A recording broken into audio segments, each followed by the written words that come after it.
Guys, you were fantastic in this movie, and I just want to know what it's like to walk on a set. It's all green screen. You don't know what the heck you're gonna, what it's gonna envision. How do you even go there when you're talking to Guillermo at first, and then you've got to make these characters come to life? Well, one of the amazing things is that almost nothing was green screen, which was fantastic. Guillermo reconstructed 4 city blocks of Hong Kong for some of these sequences, and I would walk into the set and I'm supposed to be running from these creatures. There's 500 extras, and they're carrying chickens, and there's dogs running in the streets, and the set is incredibly detailed, and this monster's flipping cars over as it moves, and he's rigged these cars on springs that are actually flying over me. So I've been asked a lot, what's it like just standing in front of a green screen? And I think maybe I saw a green screen once over the entire course of filmmaking. So how amazing, then to have the sets that you guys had and to work on that. I mean, you and him go back 20 years. You guys are, symbiotic, I think, by now. We're drifting. Yeah, you're drifting, right? And your kids call you Uncle Ron. Luckily, we're not drifting apart. No, not drifting apart. But what is it about this man? I mean, why is he so damn good at making these types of films? Well, he has an imagination that is, in a class by itself. But he has this, I don't know if you've ever been privy to his notebooks. He carries notebooks around with him, and he fills them, and then he just gets a brand new one. He's probably gotten hundreds of them filled by now. But if you look at his drawings, it's like looking through the drawings of Leonardo da Vinci, because they're not only things that don't exist in reality, but by the time he's finished with them, because of his engineering ability and his ability to realize these things as an artist, they do exist in reality. So he's the perfect fit for, and some of these things that he draws that spring from his imagination make it into his movies. Some of them haven't so far, but may in the future. But this is what he does 24 hours a day. He's just got this unbelievable stuff coursing out of him. And so he's a gift to cinema because he's so fertile. Well, you guys work hard, but do you ever feel like a slacker next to somebody like him? Yes. I do. Yeah. I do. He just is nonstop. And when does a guy even sleep? He doesn't sleep. I gotta sleep. Do you sleep? Yeah, I sleep. I gotta get some sleep sleep. a lot, man. I sleep while I'm awake. It's important to do that. I feel like a total slacker next to Guillermo. We were doing Hellboy 2. He took a year to do pre-production, 7 months to shoot it, and a year to do post-production. And while he was about a month away from releasing the movie, he calls me up and he goes, "Ron, I've just written this book. I want you to do the audio." It's called The Strain, right? Yeah. It's 800 pages, first volume. It's a trilogy. It arrives at my house. 2 guys have to carry this thing into my house. It's so heavy. I said, "I've been with you the whole time making the biggest movie you've ever made in your life. When did you write this book?" "Well, I had diarrhea. I was in the bathroom a lot. I just wrote." He didn't really say that. No, I know, but that was a good story, though. Unbelievable. I try to make it my own. And I love that. I love that about you.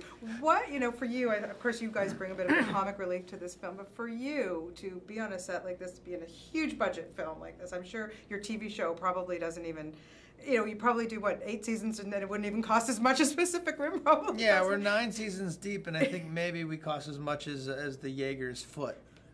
It's amazing. So to be on something like this, but to have the opportunity to maybe improvise, did you guys get to do that did he give you that freedom? He actually did, which was surprising. I didn't know that I necessarily even wanted it, but there were times for it, and there were times that it didn't make sense to do it. I have a lot of technical jargon here and there, so you can't really sort of improvise about what these creatures are made of, but there were times where I'm reacting to Ron here or my lab partner Bern Gorman, and we could be a little loose with it. But which he doesn't discourage. Yeah. He's very collaborative, and he's very open to seeing things. You don't really want to improvise because what he's given you on the page is perfect, but he's really very secure with what he's doing. So he's completely open.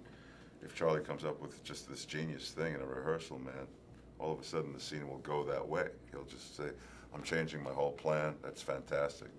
Your idea is better than mine." I don't know many guys that work that way. Yeah. So, you know, this film is about co-piloting and drifting, and you have to meld minds. So in real life, who would be your co-pilot? Who would you want to drift with? Ron, do you want to start this time? This is your opportunity to redeem yourself here. Go for it. There's no redemption when it comes to me. So, who would I want to drift with? My life partner, my wife. We've been drifting together for 37 years. Honey. Last time you said Groucho Marx, and so... Thanks. You just let me redeem myself, and then you threw me under the right same under the exact bus you picked me up on. Okay, Charlie, your turn. I'm good. I'm 2 for 2. I'm saying my wife again. I'm not going to slip up. You don't want He to. said Karl Marx earlier. All right, come on. Okay. I said Groucho, you Come said on. Karl. Harpo. That would be good. I would like to see that happen.